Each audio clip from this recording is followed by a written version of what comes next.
الحمدللہ رب العالمین وصلی اللہ علی محمد وآلہ الطاہرین۔ موضوع گفتگو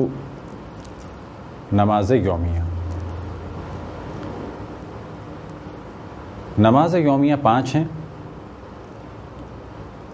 فجر اور اس کی رکعت کی تعداد ہے 2، نماز ظہر اور اس کی رکعت کی تعداد ہے 4، نماز عصر اور نماز عصر کی رکعت کی تعداد ہے 4، نماز مغرب اور نماز مغرب کی تعداد کی رکعت ہے 3، اور نماز عشاء اور نماز عشاء کی تعداد کی رکعت ہے 4۔ یہ وہ تعداد ہے کہ جو عام حالات میں ہے، لیکن اگر انسان سفر میں ہو تو 4 رکعتی نماز 2 رکعتی ہو جائے گی۔ کون سے سفر میں اور سفر کی کیا شرائط ہیں، اس کا ذکر انشاءاللہ اگر اللہ سبحانہ و تعالیٰ نے توفیق عطا فرمائی تو قصر کے مسائل میں بیان ہوگا، کیونکہ ہر سفر میں نماز قصر نہیں ہوتی اور نہ ہی ہر شخص کی نماز قصر ہوتی ہے، لہذا نماز قصر ہونے میں کچھ دخل ہے فاصلے کا، اور اسی طریقے سے افراد پر بھی دار و مدار ہے نماز کے قصر ہونے کا۔ یعنی کچھ افراد ایسے ہیں کہ ان کی نماز قصر نہیں ہوتی، مثال کے طور پہ کہ جو گناہ کے لیے سفر کر رہے ہوں، یا وہ افراد جو کثیر السفر ہوں یا جن کا کام ہی سفر ہو۔ بس یہ تعداد ہے نماز واجب یومیہ کی، اور کل ملا کر یہ نمازیں ہو جاتی ہیں 17 رکعت، اور یہی 17 رکعت واجب ہیں، اور ان کے علاوہ باقی نمازیں نوافل یومیہ ہیں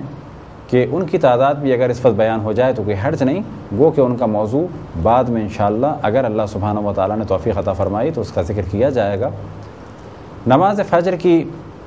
نوافل کی تعداد ہے 2 رکعت، یعنی 2 رکعت واجب ہیں اور 2 رکعت نوافل۔ نماز ظہر 4 رکعت اور اس کی نافلہ ہے 8 رکعت، نماز عصر 4 رکعت اور اس کی نافلہ ہے 8 رکعت، نماز مغرب 3 رکعت اور اس کی نافلہ ہے 4 رکعت،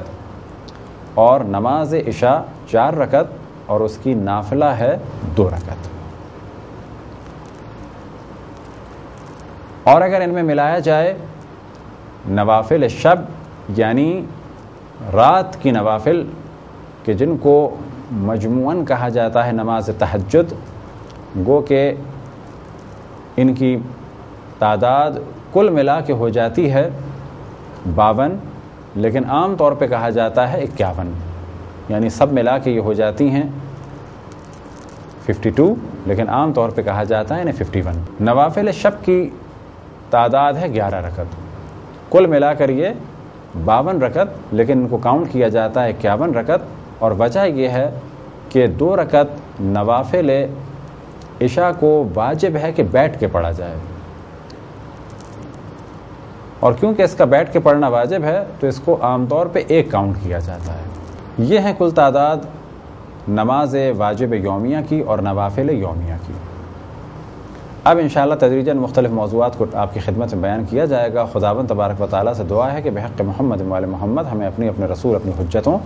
خصوصاً امام زمان علیہ السلام کی معرفت اور اطاعت کی توفیق عطا فرمائے۔ وصلی اللہ علی محمد و آلہ الطاہرین۔